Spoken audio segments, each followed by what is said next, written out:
irrigation companies. They're our own system. Hey, Super shady. Why am I so shady? That's what I'm saying. ¿estamos? Estamos Estamos. vivos. Estamos vivos. Vamos. Should be on Broadway, a couple of places to stop. ¿Qué pasa, Jorge? ¿Qué tal? Pues muy bien, muy bien. Aquí estoy en Barcelona, pues tenía que llevar un gorro porque si no se ve la luz arriba. Pero todo bien, todo bien. ¿Y qué tal la feria? ¡Guau! Ahí está el Arteago. A mí me encanta, lo he visto en todas partes. Me mola ¿Sabe? Hasta subiendo las escaleras estaba subiendo Estás en Vegas, pero estás en Barcelona al mismo tiempo. Yeah, Sí, why ¿no? we speak Spanish? Yeah. Oh, I don't know, because we always do. Okay, we Yeah. should start English. Yeah. Okay. Yeah. So we have you here and you're in Barcelona. What's the trick? We got Hey, I don't know. I'll tell you. It's all of this digital stuff. We came up. Hey, look, here I am. The seat's been right here. Sure. yeah. I just missed that little bubble. If I could talk in bubbles, that would be great. Hey, how you doing? Yeah. We got Tom in the house. Hey, there's Tom. How you doing, Tom? Good, thank you. Man, great to see you. All right. And A wild trip to your cup down. yeah. Excellent. Good to see you. Good to see you. All right. Yeah, you had dinner with us yesterday. Actually, Nick took you out. Yeah, Well, we were good. making time. Yes. Well, that's a good thing, you know, like when I go out these days, when I'm like in my alter ego state, I'm just not real hungry. We also tried to give you a few drinks, but they didn't really go down that well. Yes. Well, yeah. I know how that goes. But the good thing is, you know, I got the same. Yeah. I'm up early in the morning, no problem. Yes, here we are actually. Yes. It's 11 a.m. here. What's the time in Barcelona? Right now, yeah, it's just right after 8 o'clock in the evening. Okay. So it's time for the Mo Indica, right? Yeah, exactly. Well, no, I don't know. I'm still on the sativa and coffee buzz.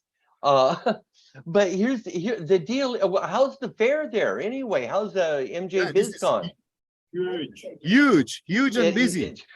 1,400 stands, it said. That's a lot of stands. I already got lost twice. Actually, I also ended up in another fair.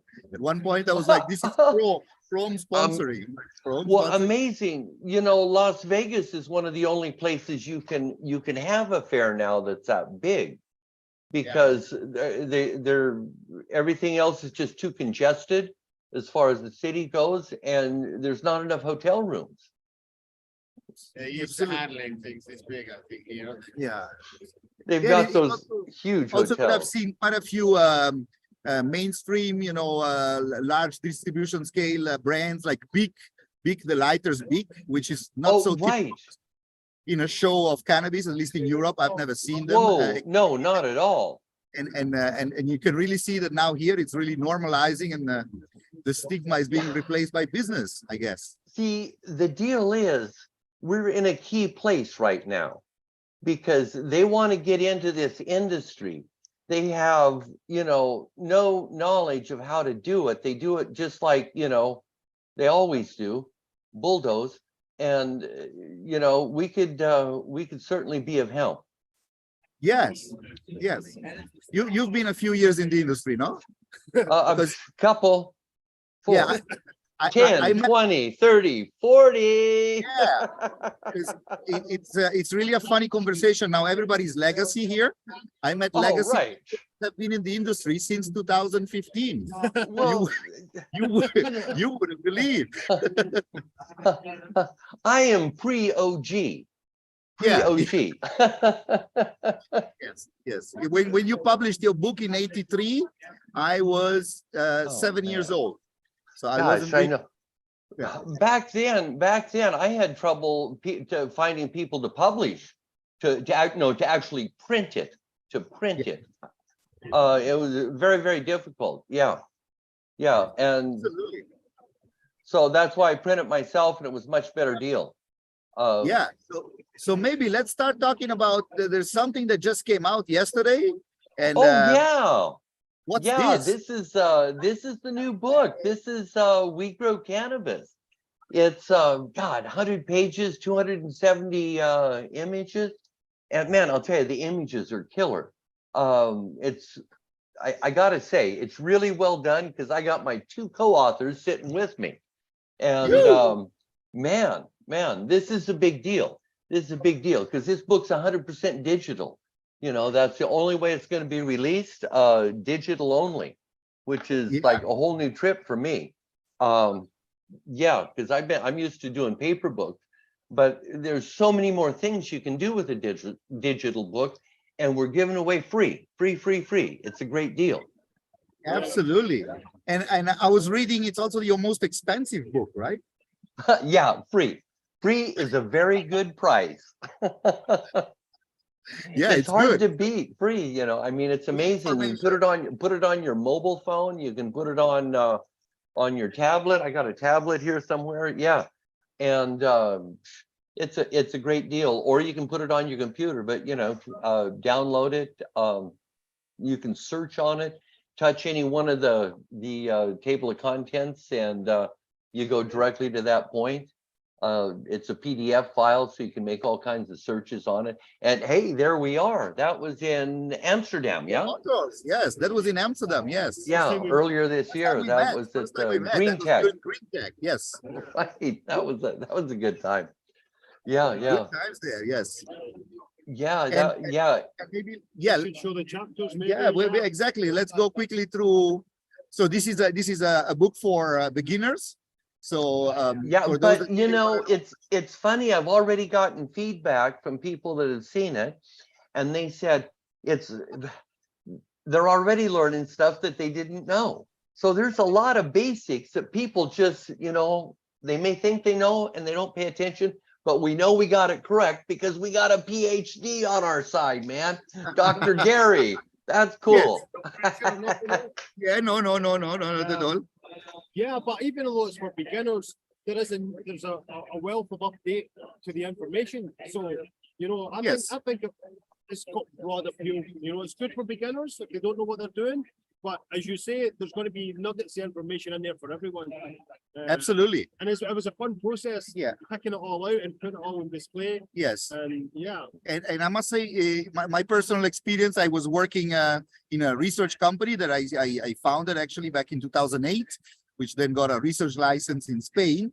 And at one point we had many The first PhDs. one, wasn't it? The first research license. The first one, Yes. absolutely. Uh-huh. And I'm at one point we had about 10 PhDs working, and while they are smart and while they are absolutely necessary, sometimes they also make mistakes. I was told. So there might be mistakes, but that is why it's a community-driven project. So the idea is that we can just improve it by getting That's feedback true. from readers. Which, by the way, is the story of how you wrote your books in the past. Now, I remember we met in 2001 down that line in Switzerland, and you were already at that time asking for more information, taking your pictures, how is outdoor in Switzerland, and you've always been collecting, no? All I do is ask curate knowledge. questions. I mean, people thought I was a narc for a while, especially at first. I asked so many questions, but they were all about growing. You know, they didn't have anything to do with anything else, only growing. And the deal is what I did at first, and I'm still doing it. I ask questions. I ask everybody questions. I take a lot of input. Everybody's got something to say, and I got to learn from everybody. And I think we should all be like that, you know. But look at this book. I mean, it's amazing. It's got everything. Here's to set up your grow room. All the details you need to know. A lot of times people don't get all the little details, and that's why they're not successful. And a 12-week garden, how to grow a 12-week garden indoors, or you can just start clones or seedlings and move them outdoors. Either one, it's real easy. And then pests and diseases, and also problems. There's a lot of problems that come up, and there's a lot of misdiagnosis and stuff. usually it's one of the three things, you know, light, air, water, nutrients, or soil or substrate. Yeah, that's what brings on all the other stuff. But it's very, very complete. And look at that. That's oh man, that's one of my buddy's gardens there. Yeah, I think that's at Los Alamos Gardens. Yes. Yes, that's Los Alamos in Los Alamos, California. Very productive Yeah, garden. and the nice part, I guess, is also that being a digital book, you can always jump to a special section. You don't Yeah, need to just click look at the there and pages. Okay, I really want to know something about spider mites, and boom, you click on spider mites, and oh, here's this comes was the real, spider and mite. this is really interesting here. The nutrient section there, or the problems. When you see that, you can click on that chart, and and they all get bigger, and you can see them separately. It does go to my site on the internet, but man, it's a good deal because everything comes up, and you can see them all big, you know. So that's one of the things you can do with the digital book. And two, this is version 1.0. There's going to be more. It's easy to update everything. Yeah, and as you can see, you know, like the screen really doesn't do. Oh, here we go. This is important. This is a partnership with Seedsman. This is great. This is one of the reasons we're able to do stuff for free, because we're working with Seedsman, and we can get I mean, my goal has always been to do this, to teach more people how to grow more and better cannabis. That's it. All over the world. I already got books in like 8 different languages, you know, and articles in a dozen languages, but teach more everybody in the whole world to grow. And Seedsman is helping, and it's a great deal. I love this partnership. It's really a good deal. I'm very happy with it. Absolutely, and maybe here, this is what we were discussing before. So this is part of your legacy talks. Here we have. Can you tell us more about? Was this carnival, or why are you dressed up so funny? Oh man, no, I mean, the thing is, see, High Times wanted to do videos for quite a while, and I you know, it just wasn't quite the right time, and then finally we decided to do videos. And so I needed an alter image because, dude, it was rough back then. I mean, people go to jail all the time. I mean, one time in my life, half of everybody I knew, personally knew, was in fucking jail. They were in jail, in prison. And this doesn't count the people who were on probation or anything. They were in jail. And so I made a disguise, and they didn't have the internet back then, so they couldn't run your name or anything. It was a lot more disjointed, so you could cross borders and stuff with a normal face. But for pictures, I would always go into the disguise, and it worked great because nobody knew me, and I could cross a lot of borders. Yeah. So it saved my fanny a few It's a times. big difference, no, from the man with the wig to the smiling George with a Seedsman t-shirt, right? Yeah, you know, I mean, you just do what you have to do. I mean, I got this real simple mission, and that's about all. I mean, I just figured, well, that's the best way to do it. That way I can get around more, you know, because I knew if I went into jail, I'm out of business for a while, and I didn't want to get out of business, so I just wore the wig. It was great. It worked well. It worked well. Yeah. You crushed it all the way, and it looks like you're continuing to crush it now, right? Yes. Doing my best, you know. Oh yeah, the first book from '83, Indoor Marijuana Horticulture. That started with, you know, I was really fortunate because I grew up, or at that time, I grew up in Oregon, but I lived in Portland at the time, and indoor growing just had really come down. They just started there in the early '80s, and it started up in Seattle, really, with Steve Murphy. And Steve's an old friend. I mean, he has been for years, but he's been in business for 50 years now. 50 years. I saw him this year, and 50 years. Indoor sun shop in Ballard. They are. Yeah, it's right out suburb of Seattle. But it just started then, and so there was. Steve had written a book. It was okay, but it wasn't quite detailed enough.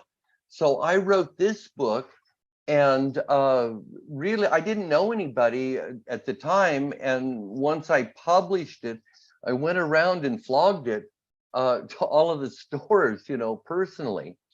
And I'll be darned, it sold like 6,000 copies the first year, just like in the Northwest. So it did really well. And then after that, I got it printed. Actually, I worked on it quite a bit because I'd met a lot more people and could add more to it. I knew a lot more then because I kept asking questions, and I was really fortunate because so many people wanted to help. And that was the cool part, They wanted to help. They know one thing, another thing, you put all that information together. So basically, I just functioned like I was just gathering information and putting it all together and then putting it back out there. And, at the same time, I was growing indoors and stuff. But yeah, that's how it all came about. And other people didn't seem to be putting out so much information. And then, well, later, not that long after that. Yeah, no, and when was it? I have to look at the timeline to remember. But later I moved up to Canada, and then to BC, where it was all going on. But the 2002 edition. These are just 3 of 50 books. 50 books. I've done like 50 books. Yeah. And then the 2002 pictured one here. That's a British edition because we had to put all the British measurements and everything in. And then yeah, that was and that did really well. I did that with Martin Palmer from Avalon Books. And then the one from 2006, that's the one. It just seemed to hit everywhere. And that's the one. It's been in print and it's just sold, I mean, hundreds and thousands of copies. I mean, gosh, altogether it sold more than 1 million books, but this one's done very well, and it's been published in gosh, 6 languages now. Yeah. So anyway, that's kind of a background. But it was tough times before. And that all that information curation for all those years made it much easier to write this new book, right? Because we've got such a strong foundation to build, the next wave of information on. And I think that was something that I became aware of, because actually the 1983 version was probably the most groundbreaking, as you say, pulling all that really important information into one place, maybe for the first time. And then it gave people an idea of what was happening and what was possible. And then the gains from there have been more incremental, the knowledge gains. Yeah, it's quite true that quite true that, Gary, because the deal is, since it was, well, a basic book that put everything together in one package, everybody picked it up and spent some time with it, and it really launched a lot of careers, heck of a lot of careers, actually. Kind of funny that in several languages too. Yeah, it's a basic text. Yeah, I'm kind of amazed. People used to, before, they used to say, thanks for putting my kids through school, thanks for buying me a house and stuff. And I go, no, you just you did all the work. You just had to access some good information, that's all. So, and then now they're saying, thanks for helping me launch my career. Thanks for, inspiring me for this and that. I said, no, man, you did all the work, they did. And now, the cool part is everybody's like smarter, I mean, they know way more than me because this is spread out so much. And that's really good because now I'm learning from everybody else. And that's, that to me is, you don't get much better. I've got a chap here actually I want to introduce you to, a guy called Derek, who started a company who makes a whitewash for growing rooms that's anti-mold, and it's reflective, and it's all this kind of thing. And it was reading one of your early editions that gave him the idea to make the product. And like you just said, he now has a career and a business because of your book. Wow, that's pretty amazing. I'm really pleased, I didn't really figure this would inspire so many people, and over so many years, like generations, man, generations. It's like my grandfather gave me your book.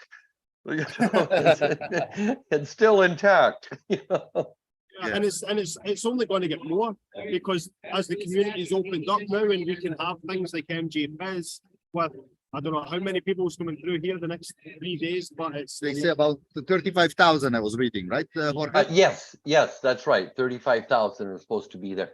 That's amazing. And I was just watching on the TV news that Missouri, they did like a special on cannabis being legalized in the state of Missouri. That to me is recreational, right? And so that to me is a total flip out, because see, I remember the days of Edwin Meese. Edwin Meese was from there. And oh man, and then there was John, it was Ashcroft, I believe too. Those guys were so right wing, and it was like one of the, it was a horrid state. Now it's got legal cannabis for recreational use. You can grow at home and everything. This is like a big change. I want to, get more people growing, man. Yeah, Yes, and guys. it's also nice to mention, I guess, the role that books have. Like today we have this digital, and we can click on the page number and we jump to it, so it's all modern and fancy. But really, at the very beginning, this was really the only way of getting information. I mean, there was conspiracy laws that wouldn't allow you to speak about how to, for example, grow cuttings. No, I was reading a few people went to jail just for explaining to undercover cops how to produce cuttings, and really the book was and it has been, besides cannabis, in many other situations, the book is really that kind of source of knowledge which allows for a certain culture to survive the nasty times when it gets prohibited. But maybe you can tell us a little more. It's not quite that simple though, because what happened was there's two big things that happened. One is you cannot promote an illegal activity. This was a conspiracy. 120 of my friends were rounded up one day during Green Merchant when gosh, I mean, literally over 100 stores no, it was like 80 stores, 86 stores or something got popped all the same day, 1989 in October. Okay, what happened was they all were charged with conspiracy to grow cannabis.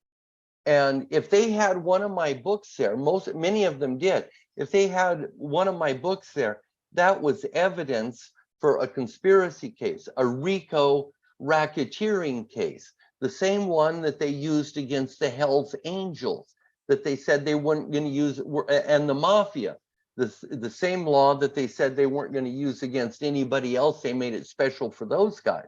And so they turn it against us, just simple gardeners, right? And that they've already driven us indoors. And so that was a real problem. So I couldn't disseminate books there. I had to go to bookstores and stuff, and I could sell them at head shops.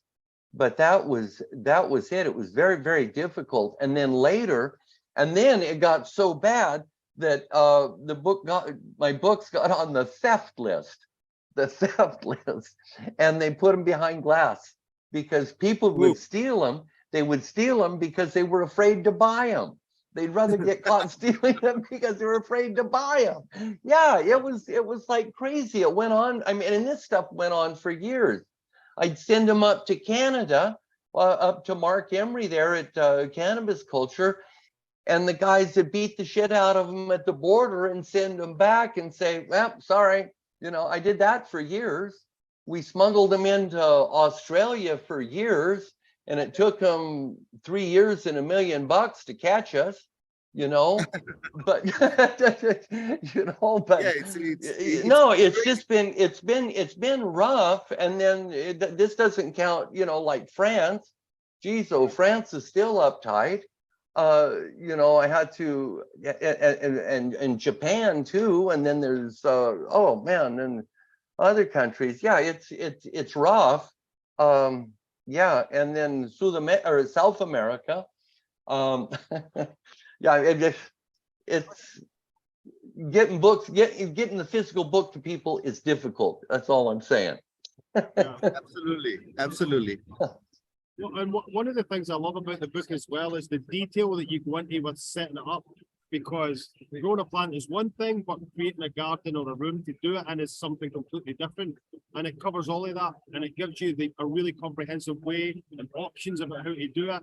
And that just didn't exist. It was, you know, usually back in the day, it was what your peers did or whatever. And if it was wrong, it didn't matter. It's what everyone did. And now we have, you know, we're building and building and building all the information, and Yes. and now you have options for all budgets and all sizes and shapes and locations and Yes. geography. And, and sorry, we must make note of this little piece of artwork here as well, because Stefan's one of the top 100 AI artists. Yeah, well, No, I love it. I love the artwork. You're right. I mean, I got your thanks, Gary. That's really good, huh? Thanks, Stefan. This is outstanding. I love it. yeah, thank you for supporting me. I mean, I spent the first 46 years of my life always paying others to do drawings for me, and now thanks to artificial intelligence I'm able to put together a few things. Yeah, it's been a lot of fun so far. But getting back to what Gary was saying, which is a very interesting point there, I think that's also one of the power of the book. Is to select and with critical thinking present this information. Nowadays you can Google up anything, but then you find information which doesn't match together. You know, there's so much CEO, there's so much wanting to be on the top. But is that information relevant to you? Is it accurate? Is it really what you need? And I think this is one of the sources of confusion. I have a lot of friends which show me, hey, but you know, they send me a link usually and they say, look at this. Like, yeah, this is wrong. You know, not because you found it on Google, it's rocket science. And I think really this is the power of putting together people which have experience, is that then you filter out all this crap and you start to put what's relevant in a way which is logic, you know, which is relevant, right? And actually, Well, you're right. go ahead, Jorge. Well, yeah, actually, I wrote an article that for a publication, and they didn't want to publish it because it was just, well, damn it, too honest. And what happened, what it said was, we've got so much information out there, you know, just like you say, SEO information, sales information, people that don't really understand subject matter, explaining it, doing their best, and just being off base, and their building blocks are not proper. They're skewed. So what happens is there's just a lot of bad information out there. And then too, it's located in a lot of different places. It's hard to sort out. And you know, my publications tend to keep everything organized and simple so you can follow stuff. And if you know, that's really the gist of everything, you know, because man, there's so much stuff out there that just sales oriented, and it's tough to wade through. And yeah, and now, I mean, I've got a great crew with you guys here, because man, we know we can prove everything, you know. And one of my skills always been to make a complex subject simple. And if I don't understand something, I'll find somebody out, somebody that does, and make sure it's sorted out before I publish it. And you know, I've made mistakes in the past, and I'll make them in the future, but I'll admit it and change it and go forward. You know, that's all we can do. Yeah. So that was my little wrap. And then with the, as you say, with the versions going forward, when we have a bigger community to pull from, and we help to filter that information and versus the disinformation, and this will only get sharper and better as it goes, and maybe include other options and other methods and other ways of growing, you know. And that's what I like about it as well, is that you have this opportunity to keep it evolving, and you use the community in a greater way as we go forward. And that's why that's partly why we called it We Grow Cannabis, because it's a collective community, right? Absolutely. And that's there's a beauty in Yes. that. Yeah. And that's also something I've noticed in the last years. You know, before it was more like every grower is a kind of a mystical shaman, because right. It's so funny. There was no Right. studies, there was no science, there was no. But nowadays, because you know, more and more, there is also legal research, high quality legal research going on. Yeah. Then really you have to prove your points. You have to the quality of the information is raising. But I am convinced that by getting the input of everybody, we can improve it. We can make things simpler. We can give tricks and little tips which are easy to understand for beginners, but that can really make a difference. And collect data. It's so important. In general, people love to do one rule that applies to all cannabis, but we know that cannabis is very different. You know? Man, it's you know. incredible. And you talk about the scientific advances that are going on now. Look at all the genetic stuff that's been going on. And the deal is with that, everything's so much less expensive than it used to be, you know, to make studies and stuff. You can, for example, this is a crop that's as important as corn or soybeans. It really is. And so they have studied corn, you know, like since what, the 1920s is when they really started. Okay, we've got to scrunch all 100 years of information or study into the next 5 or 10 years, you know, but it's being done really fast. We've got all of that going on. We've got it's inexpensive. We got all kinds of meters. My God, you can control your grow room on a mobile phone, you know. Oh yeah, my dog.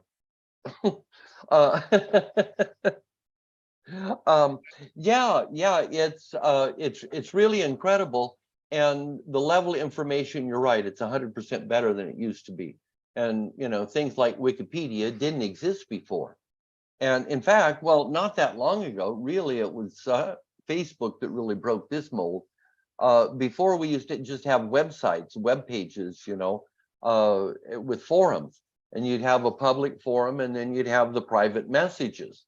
All of the illegal stuff was done on the private messages. All the public stuff was, you know, advertised, And then when Facebook came, there was such a volume. There's so many growers in the world that they go, well, gee, I want to show my garden. And then they just start showing pictures of their gardens and couldn't help it. And it just overwhelmed everybody, and they couldn't police it, you know. So I think that was a big part of the legalization. But it's amazing. I communicate with people all over the world every day. Yeah. Well, today, Mexico, Colombia, Chile, where else? Several places in Europe as well. I don't even pay attention to where in Europe, and, you know, 4 places in America as well. Yeah. And that's the beauty of it being digital and being in the digital ages. Whereas once upon a time, only those with access to publications, or in the early days to create a website, who knew how to do that in the early days, right? Whereas now, with Facebook, posting all these social media platforms, but also it's well in line with your philosophy, Jorge, of going, traveling, getting feet on the ground, learning how these individual people who have to stay under the radar, you know, and picking their knowledge. Now we're in the light, and we can give access to everyone, not only those with the power to reach masses of people because we can cover it through you and we can Yeah. help share that information to It's, everyone. it's just so much easier. You take a picture, you email it, and you are in whatever place of the Right. world, and you already review, contribute. By the way, I would like to also mention, guys, try out LinkedIn. It's my favorite platform, and I'm sick and tired of Zuki. Yes, If I yes, can say yes. that, let's hope he doesn't shadow us again. But we've been having so much problems with his AI, and we do it absolutely legal and legit, and with good intentions. And you know, it's kind of stupid what's going on in Instagram and Facebook against cannabis. So as much as Jorge, you're very popular there. I so much more enjoy the conversations and the feedback we get on LinkedIn, where you're also getting more popular every day, and we never had a problem there. So I just say because also so many people have invested so much hours in creating a nice Instagram profile and with very good intentions, and one morning, boom, it disappeared. And Boom, it's just the gone. only thing you get is a message from a bot that says you went against the community guidelines, and you don't know when, you don't know why. Not a clue. It makes absolutely no sense. So No, yeah, and it's good to mention. That's another reason we need our own community. You know, there's several communities, but I want to really pull together our community, the cultivation community, and you know, not just in English, but several different other languages as well. You know, 5 common European languages for sure. And that includes South America and as well Brazil, and also Czech Republic, for example, and Thailand. We can all help each other because, see, the cool thing is these guys are all in different climates. They've got different products and different things that they look at, and they approach gardening from different directions. So this just opens the door so we can deal with everybody. It's actually quite a good deal. Yeah. So yeah, the other thing I was going to say is with the openness of the community and trying to create a community, the way that we know that people are engaged in this is simply just download the book, and then we can check how many people have downloaded the book, what size of community is, and then we can start to do. Yeah, we can really ramp it up. please do an effort, download it so we get your email, so we stay in contact. Don't just share the file. I know, you know, what am I trying to do here? Napster already had a problem 20 years ago, but it would be great. It would be great if we at least if you sign up to the mailing list of Seedsman and Jorge, so we can you know, provide you with updates, and we can stay in touch. But because there's more stuff coming after this, and if you guys want to stay on top of that, you know, I've well, with Stefan's actually the guy that convinced me to go 100% free. Damn it. But I'll have to say it's really a good deal because it opens more doors. I can teach more people to grow, help more people grow, and learn from more people, more growers like you and me. So this is important stuff. Yeah, but we've got a lot more stuff in the pipeline. You know, I'll have to say during COVID, what do you think? I mean, 2 years, all I did was sit around and research, grow, and write. You know, 2 years of that. And you know, you can get a lot done in a couple of years, let me tell you. So and this 100-page book, that's the beginning. That's the beginning. Yes, that's the beginning. And to be honest, Jorge, I am proud it's free. Also because I think if you look at our cousins, primates, all kind of monkeys, they already know how to select medicinal plants in the jungle. They know if the baby monkey has diarrhea, it's better to give him that plant than if it has pain, it's this plant. So it's something they cannot write, but it's something that goes on generation to generation. So we don't know how long we've been using medicinal plants, but for sure we've been doing it far longer than we had prohibition. So for me now, it's all right to have access to information and to grow a plant, which in my opinion is fascinating. It's an experience, it's a contact with nature. You know, we have small issues like global warming. So I think if people get a little bit more of that spiritual contact and connection back with nature, and I think growing cannabis is a great experience in that direction. we're doing something good for the planet. We're doing something good for everybody. It might sound a bit obvious, sorry, but I really believe in this in these people having the experience. How many patients I met in my life that after growing their own cannabis, this becomes obviously the best cannabis in the world. We're not going to argue. Yeah, right. Yeah.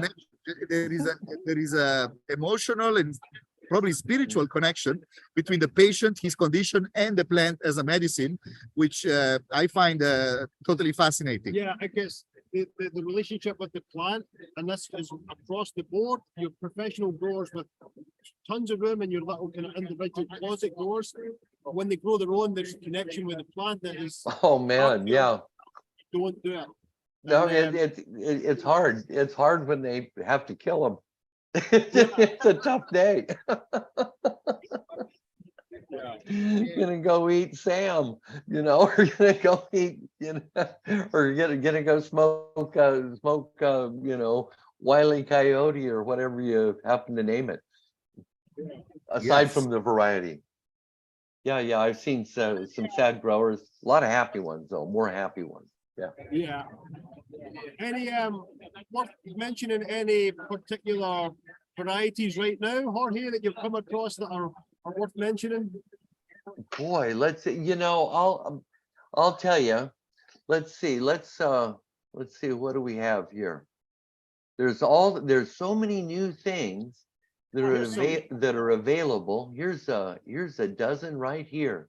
And these are the thing is with most people, especially, is that what I like is stuff that's really easy to grow, because you have better luck, and you always have a crop, and you make plants that can't kill are really good. I'm not saying you can't kill them, but the green crack, not the auto, but and Northern Lights auto, all of these, man, these are really, really good plants.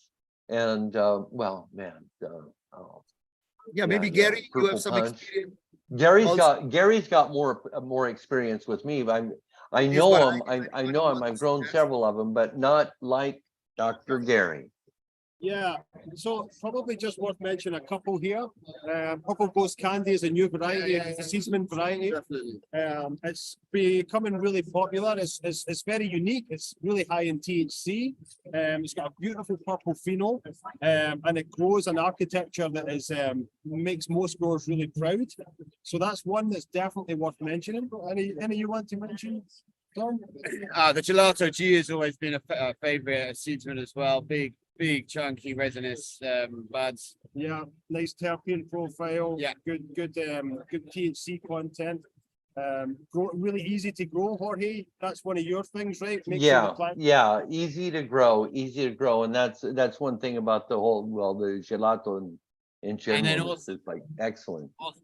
Also, for anyone growing outside, the fast varieties we have, Amnesia, producing really good THC and outside and finishing early for any of those people in climates that need to be done pre-October, really. Yeah, love the hazes. All of the hazes are great. Yeah, and we've actually got a bunch of fast, right? Most of the varieties are exactly. There's a few more fast varieties we offer. I think a White Widow fast, Banger, Bruce Banger fast, exactly. Yeah, and there's a few others. And then just another couple of notable varieties here. Top Gun, Auto from Atlas Seeds, is highly mold resistant. Oh right, I went to see those guys at Atlas Seeds. Finishes, obviously it's auto, so finishes well early in the season. Yeah. They're a really exciting supplier that we've been working with, not a huge amount of time now, I think about a year, but when we found about this time last year, we were really excited by the way they do things in California. Yeah. we have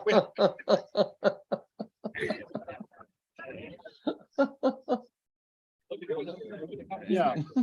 Yeah, but obviously as well, go check out the Seasoning website, check out the full range. We don't only have our own varieties there, we have, a wealth of suppliers from around. Yeah, so we kind of choose suppliers according to our own principles, really, and finding suppliers that are breeding in the right ways, have the right ethics, and that are bringing something exciting. So we're adding a few new breeders now as the industry is changing quite a bit.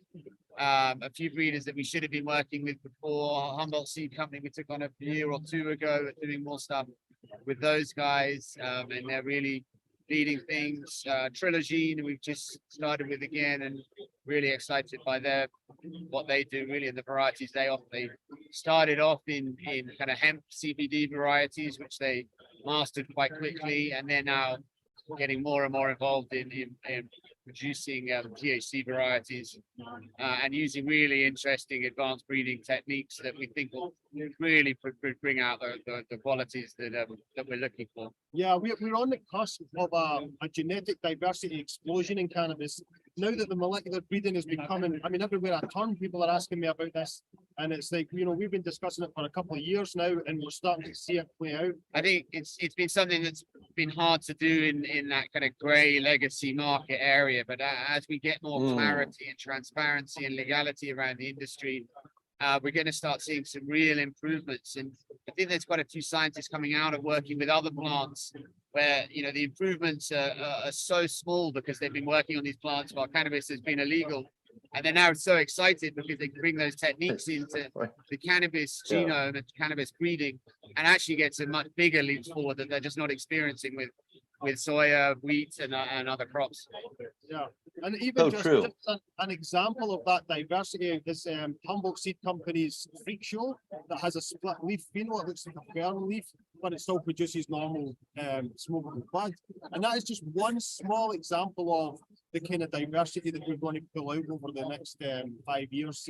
Yeah. You know, and it's going to be in all directions. And we've also got new land races coming in that in parts of the world where they haven't. So new land races and of course, well, old land races still, but we get relaunching our website in mid-December. We're going to have much better quality information around all the varieties we offer. We've been hassling all of our suppliers for much better quality information on performance, on size, on where we can get COAs and cannabinoid levels, and really pushing them on that, and are going to make it much easier to find the right varieties for more experienced growers.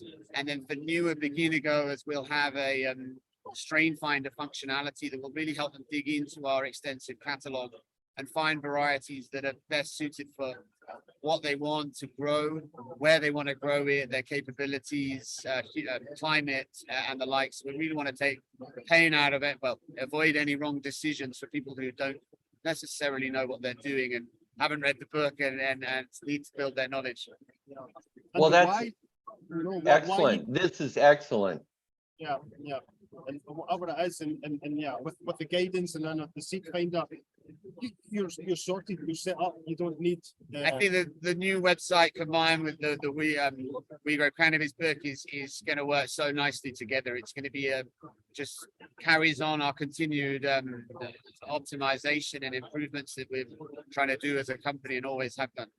Well, it's really important. You know, my goal is always to make sure people are successful, and you give them every tool possible, every benefit possible, so they're successful and they come out with the best crop possible. You know, I mean, that's the key. And it works because the way I figure, I work for everybody out there, everybody that reads every one of my words, you know, just like you guys, you work for everybody, you know, and that's a hard role, you know.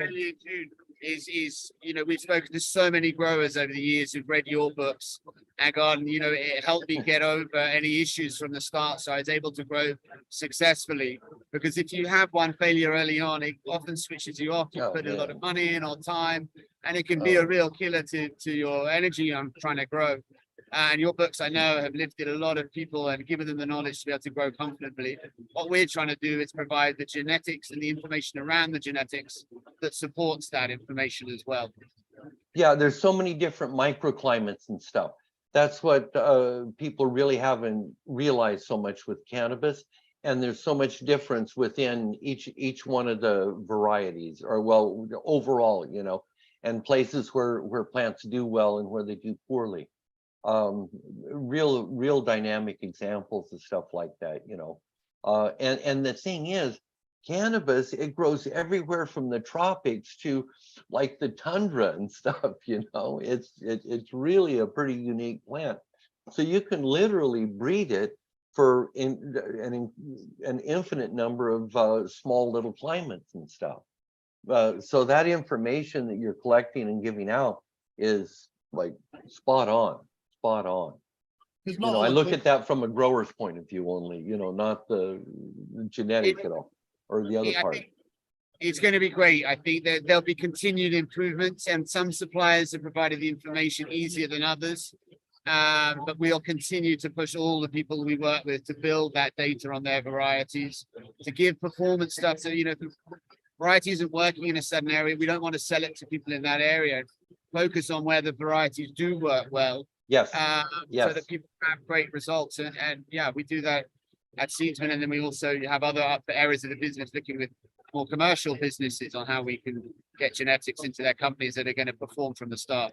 You know, Remove the this is just how there's like about, oh man, 30 years ago, 30 to 40 years ago, this is how all of the small seed companies, you know, the local vegetable seed and flower seed market started, or catalog started, and now they've grown big and stuff and everything, but it's just the exact same thing, and we've got the same qualities in the marketplace as they did.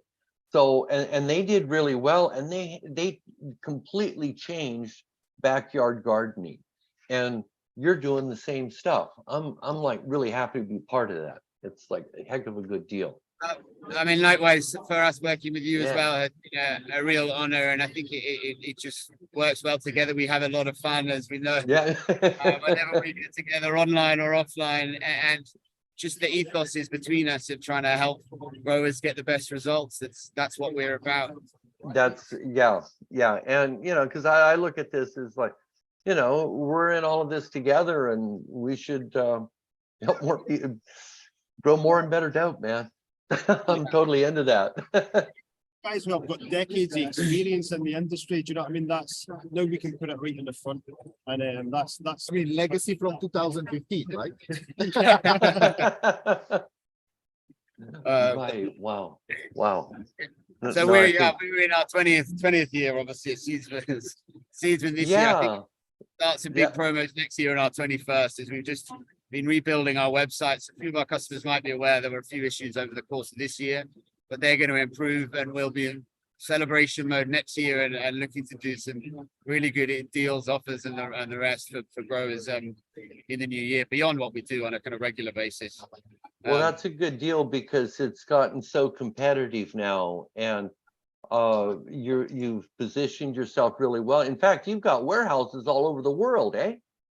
We're operating from Spain, from the UK, the US, and South Africa, and trying to use the same model, really, of just being honest and open, and working with the same suppliers where possible to get those economies and to get those trusted brands into growers' hands, and increasingly looking at the markets that are going legal, and making sure that people like us are involved. Otherwise, can be some quite unscrupulous sellers who don't have Right. quality, have quite large prices. Yeah, there's Jack and the Beanstalk, those kind of guys. There's lots of them around in all industries, you know. Yeah. Yeah. What you gonna do? What you gonna do? Man, well, this is a heck of a good deal. I'm really happy to start this whole digital thing. Like I'm saying, this is just the first step to a lot of steps. Exactly. So the plan with the book, and maybe you discussed this before, is continual improvements and let it be community driven from here, right? Yeah, well, me, I can't keep my fingers out of stuff, that's always important. I'd like to see, but yeah, mainly I want to get more input from everybody and have more people, feel a part of this and stuff, because there's tons of good info out there that we could totally tap into. Lots of gardens that I'd love to see, like what do you call it? A garden journal, case studies is what I always call them, where you take pictures throughout the year and just put a little caption under the picture and say what you're doing, what it is. You know, it doesn't need to be too complex, and you can do it on your phone. And I guess, you know, taking that international as well, looking at new markets like Thailand, where there's going to be a big boom in cultivation, and due to kind of humidity in different climates, it's going to be different techniques, I guess, and everyone learning from each other, right? Yeah. I mean, actually, you know, I do. Well, a good friend of mine, Jaime Carrion, is over there working for Golden Triangle Group, but he's growing medical cannabis. He's been there for 3.5 years. Well, the deal is I met several other people through Jaime over there, and the deal is they've got incredibly different climates in Thailand. You wouldn't guess it, but they've got the highlands, they've got dual rainy periods sometimes. Sometimes it's just one rainy period, and it's not that big of a country for all of that change in climate. You know, you wouldn't think that. So there's really quite a bit more to it than you'd think. And then it's a tropics. You know, it doesn't freeze. You know, the bugs love it. And a lot of the genetic development that happened in the legacy market was not geared towards places like that. That was, you know, it was very controlled. No. And it was kind of A bit more focused on THC often than actually on mold resistance and the like. And, you know, but the breeding techniques we were talking about earlier are going to really help support that, I guess. But yeah. Once we can Oh, start yeah. to take some and put them into the strains that are popular, and then you can grow them, you know, in different locations, and that's what it's all about, is giving people access to a wider palette of cannabis. You know? Yeah, for sure. And there's varieties that'll do okay in the tropics, but they haven't built up the high THC or the high cannabinoid profile. But yeah, they'll do okay. And I saw a lot in Colombia and also in Mexico. But everything's much better in North America and Western Europe. You know, I mean, it's just we're ahead. We've had just more time to grow. Did you notice a big difference on your recent trip through North America compared to the last time you were here? Oh yeah, I saw way more cannabis than I've ever seen before. I mean, literally, I went over to, for example, Los Alamos farm in Los Alamos, California. It's in an agricultural area there, and my friend Jimmy runs, or well, he's the breeder, and the deal is they've got 100 acres of cannabis, and it's really incredible. I mean, you have to drive for quite a while. Those little cars don't go that fast, you know, that they have, but yeah, oh my gosh. You know, it just goes for acre after acre after acre, and I'm just not used to seeing that. And then also greenhouses. I went to the one to see Graham Farrar at Glass House. They had like 34 acres under glass. That was like incredible. And tons. Oh yeah, Southern Oregon. I also saw huge stands of cannabis there, and Atlas Seeds, I went there in Sebastopol, but there was oh gosh, I forget, but in Grants Pass there were some killer gardens. I mean, big acreage. Those guys are good growers there. Yeah, all the way from Seattle south to LA. I saw gardens, you know, it was never seen that many before. And I could talk to people ahead of time and tell people that I was actually going to be there publicly, you know, because usually I have to wait until afterwards, you know, just an old, well, survival technique. Yeah. Anyway, how we doing on time here? I was just checking for any questions in the YouTube chat. There's actually a lot of people that said they already downloaded, and they say, hey, thank you, Mr. Legend. I think Legend is the title you receive most of the time. Do big seeds make bigger yields? Okay, here's a question for Gary. No. That's a good answer. And what is a good humidity range for plants? Well, Jorge, you want to take yeah, that one? depends on the stage of growth usually, or I mean totally actually. Usually when they're young, they can take up to, like 70% humidity. If they're clones, you want to keep them hotter or well, higher humidity than that. But once they start flowering, you should keep it around 50% or so. And if you have one of those carbon filters, they start clogging up after about 70% relative humidity. So you got to remember that they become ineffective. And if you've got your ventilation going through there, it really slows your ventilation down. So you've got kind of like a double edge thing there. The fragrance picks up, and yeah. So that's Yeah, I am also reading, sorry, changing topics. Quite a few people, when they try to download the book, they don't receive an email confirmation, but then they find it in the spam folder. So make sure you check your spam folder. There is actually here, I don't know if you can see it. Here we have a QR code.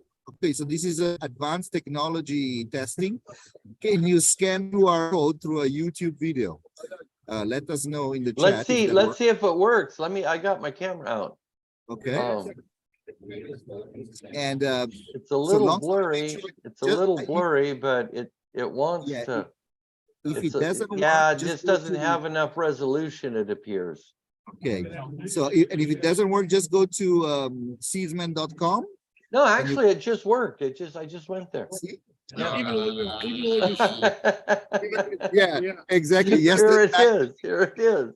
The Seedsman team is a lovely team, but you always end up, having nice dinners. And so sorry for the little hangover thing. We are trying hard our best.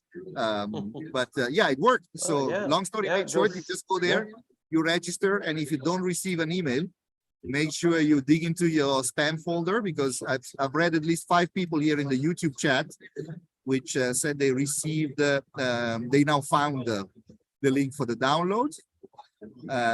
That's great. I think you'll have a Portuguese version of the book. Portuguese version of the book.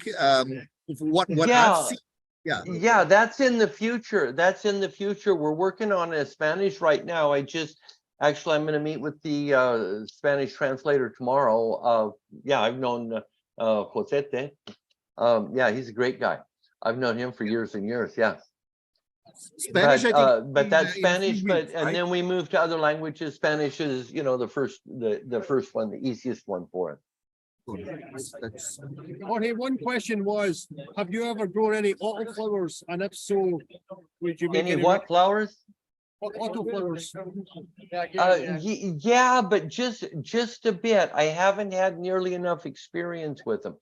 One of the things that I was pretty amazed with is, man, there's a couple of guys I went to see. There was one, actually, the main one I went to see was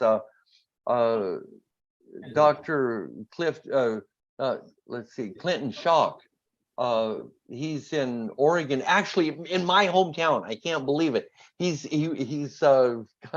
He works at the extension office out of my hometown, Ontario, Oregon, and he is like professor emeritus at Oregon State University, and he pretty much, gosh, the guy's, he's like 10 years older than me. He's like 76, 77, and he's been breeding his entire life. The guy's just like crazy about breeding. He took me to his house. He's got a whole, well, just one of the houses.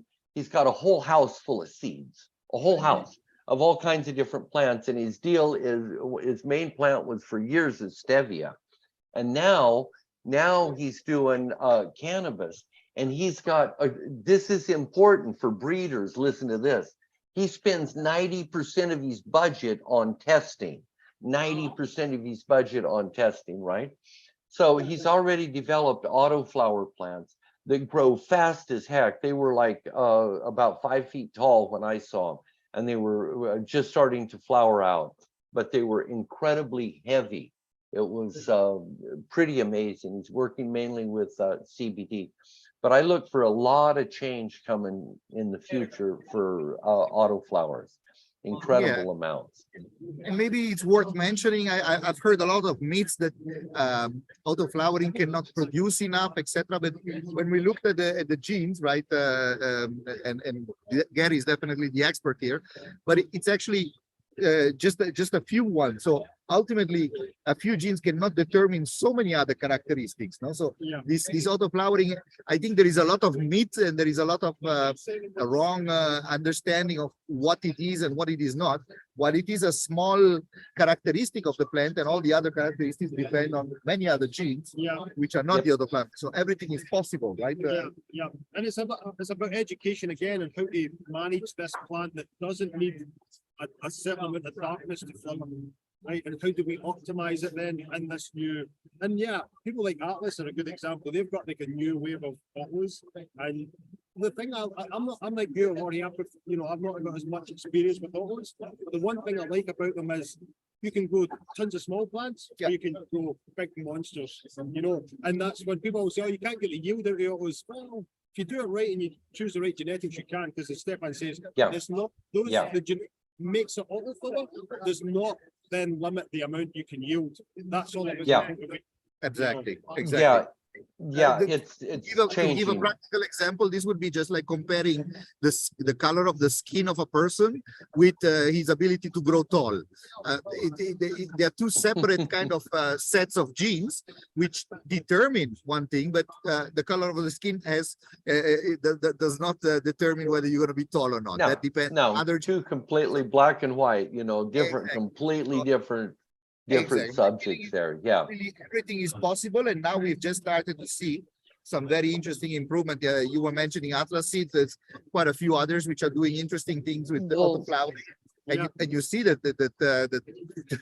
there's quite a few really interesting. It's not at all certain that it has to be a small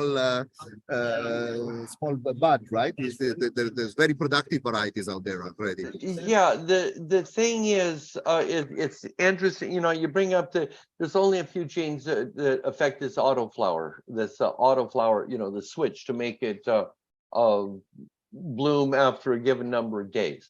Okay, so from breeding, after being able to talk to a lot and several doctors with degrees, everything, be able to tour genetic facilities and stuff, you learn that the cannabis breeders, they've done a heck of a good job, a lot with so much, with all the few tools they've had to use. But the deal is, there's a bunch of recessive genes, there's a bunch of other crap in these plants that hasn't been pulled out yet, and because they haven't gone back to true breed enough for many of them. And consequently, when those some of these autoflowers are bred, there's so many other things in there that screw it up. And what I'm seeing happen is they're mixing it, they're isolating that stuff and mixing that in and taking those, just using that part, and you get incredible growth out of these things. They'll mix them with really big sativas that have less, and they'll drop the internode length, and they'll be just incredibly productive. It's pretty much a flip out. Absolutely. And there's another question here in the chat, Jorge. Someone will fly in from Brazil to Barcelona for Spannabis, and they want to know if you're going to be there and whether they can take a picture with you. So, sure. Sure. Yeah, I'll be there. I don't talk really good Portuguese, a little bit, but the deal is, I'll be at Spannabis the whole time, and I'll be at the seedsman stand. Absolutely. Yeah, you can locate me there. I'll be easy to find. I'm not getting a haircut, so you can see it. There we go. Okay, maybe let's pick the last question, and then we can wrap this up. Shout out to William Young, Scotland, represent. Okay. We got Scotland in the house. Brilliant. Yes. While I love speaking to Gary, I sometimes have to ask him to rewind with subtitles. I don't always get his beautiful accent. I love to hear it, but Sometimes the issue is to understand it. But more and more, I less I have to intervene less with my You're catching up, people. with my with my Spanglish here. Has cannabis been canceled? They're asking. Not that I know. No, there is no reason to doubt. No, Happening. it's going 100 miles an hour. It's a big, Will the book everybody's be in excited. Russian? Okay, and not planned yet, but maybe we can also, if someone is happy No. to collaborate, just contact us. And the question is whether to translate it and verify it, and then of course the design. And you're suggesting, sorry, Gary, which one? No, I'm just saying. Someone's saying they would rather have paid for the book than give away their information to receive it.